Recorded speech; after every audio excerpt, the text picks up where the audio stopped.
आज की कहानी है एक पिता का दर्द। एक गांव में राहुल नाम का एक छोटा सा बच्चा था।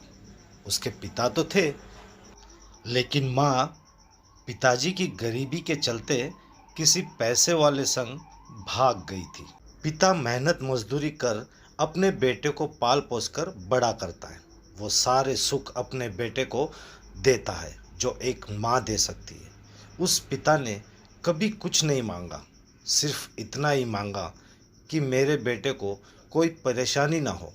दिन बीतते गए, बेटा पढ़ लिख कर अच्छा जॉब भी करने लगता है और वो शहर में रहने लगता है।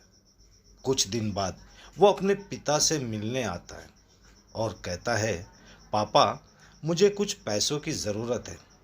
मैं चाहता हूँ कि शहर में ही ज़मीन लेकर अपना घर बना लूँ। पिता इस बात को सुनकर बहुत खुश होते हैं। सोचते हैं कि मेरा बेटा है, एक ना एक दिन नाम करेगा।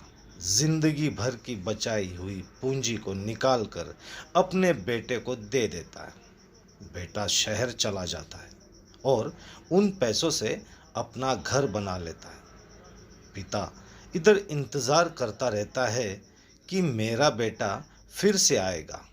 एक ना एक दिन तो मेरे पास आएगा ही। जाएगा कहाँ? आखिर मेरा खून है।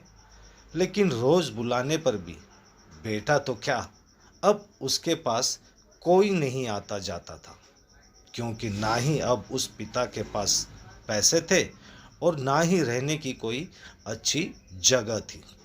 कुछ दिन बाद बेटा फिर लौट आता है और अपने पिता से कहता है, पापा, अब आप दादाजी बनने वाले हैं।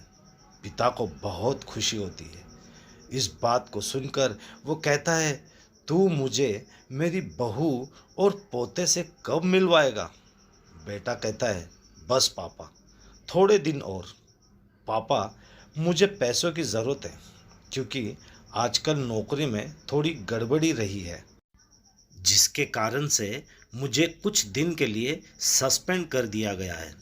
पिता के पास अब कुछ नहीं था देने के लिए, लेकिन फिर भी कहता है, अच्छा बेटा, तो रुक, मैं अभी आया, कुछ पैसों का बंदोबस्त करके।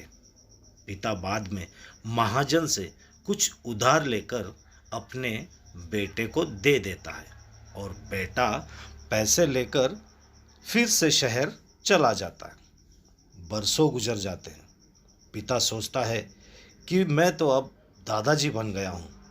मेरा बेटा पता नहीं मेरे पोते को लेकर कब आएगा। फिर सोचता है, शायद समय नहीं मिलता होगा, इसीलिए मेरा बेटा अभी तक आया नहीं, वरना वो जरूर आता। तब तक महाजन दो तीन आदमी को लेकर उस पिता के घर पर आ जाता है और कहता है कि आपके वादे के मुताबिक मैं पूरे 3 महीने बाद आया हूँ अपने पैसे ले जाने।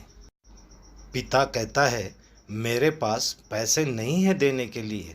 महाजन कहता है, जब पैसे देने के लिए नहीं थे तो आपने मुझसे उधार क्यों लिया? तभी पिता कहते हैं, ठीक है, रुको, मैं तुम्हारे लिए पैसों का बंदोबस्त करके आता हूँ।